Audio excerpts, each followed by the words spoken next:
Hi, my name is Mariana, and today I will be using this table to evaluate the following problems. On this chart, you see that these are your x's, and these are the solutions to your x's, and you will be plugging in these numbers into these equations. Let's try doing number 1. For the first equation, it's looking for the derivative of h. So the first step you have to do is change this equation into derivative form, and we'll be doing that with h derivative of x equals 2 f derivative of x minus 3 g derivative of x. Now I didn't change these numbers because these are part of the equation. You're only changing f of x and g of x into derivative form so it can solve. As you can see up here, you're looking for h of 1. So we're going to go and put that down. H derivative of 1 equals 2. So right here you have f derivative of x.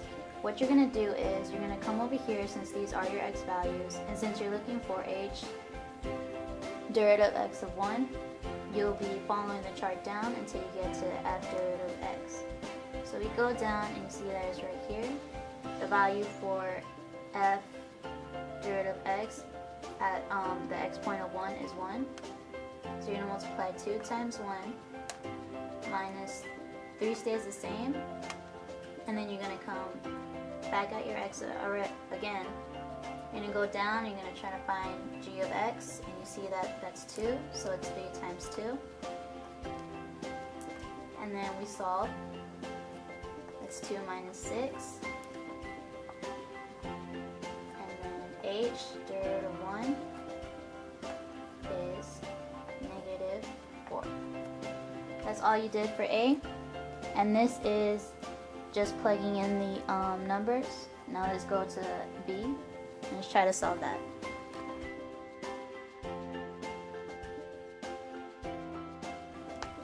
For letter B, it's a different format for the equation because we're dealing with product rule. And if you do not remember how product rule is, we'll go step by step slowly. So we're looking for k of 2. But first we'll write down the original equation. K of x derivative, since we're looking for the derivative form, is equal to, so first we're going to put down f of x. Just like that, same way. But we're going to change g of x into derivative form. So it's f of x times g derivative of x, and then plus, now we're going to change f of x to derivative form, and then g of x will remain the same.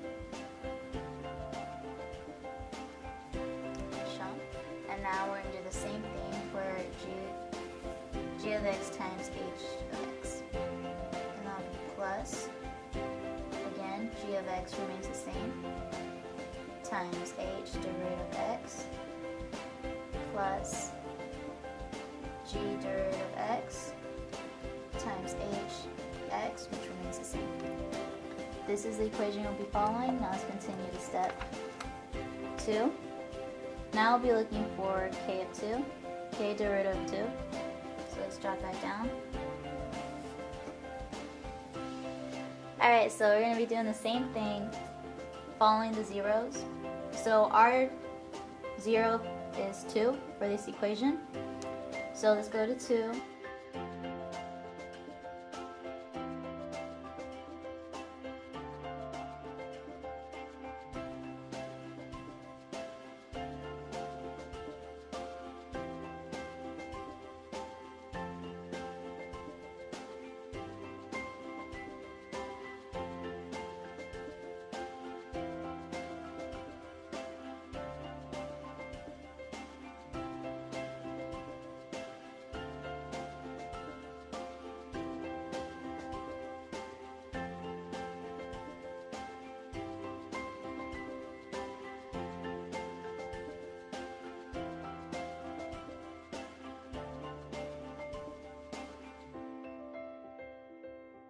Answer at the end will equal to negative 9.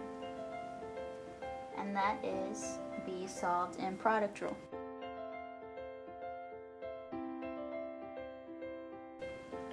For C, they're actually using the quotient rule this time.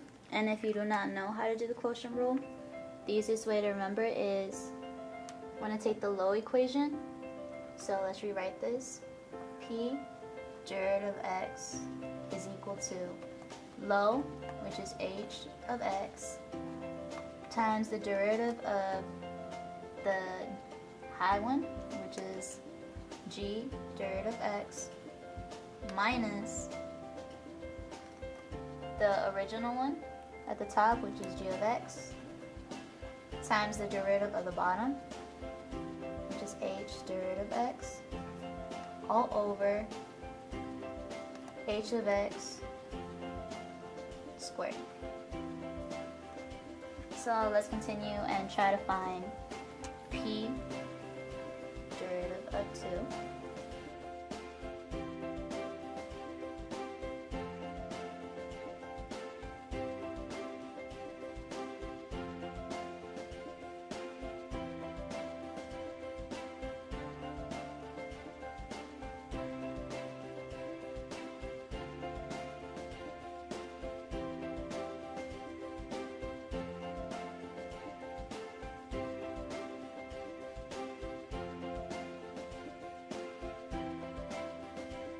Equals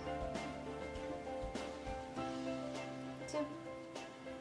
And that is the quotient. For part D, we'll be incorporating both the quotient and product rule for solving for this equation. So let's start by rewriting the equation in derivative form.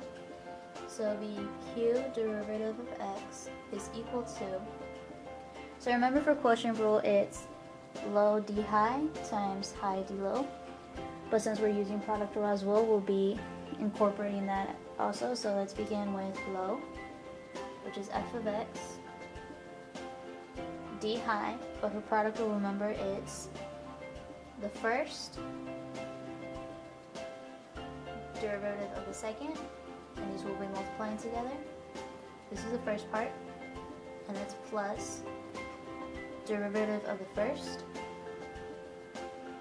times the second in its original form. So this will be subtracting from high d low. So g of x times h of x will remain the same, and f of x will be changed to derivative form. And this will be all over f of x squared. Alright, now let's start plugging in.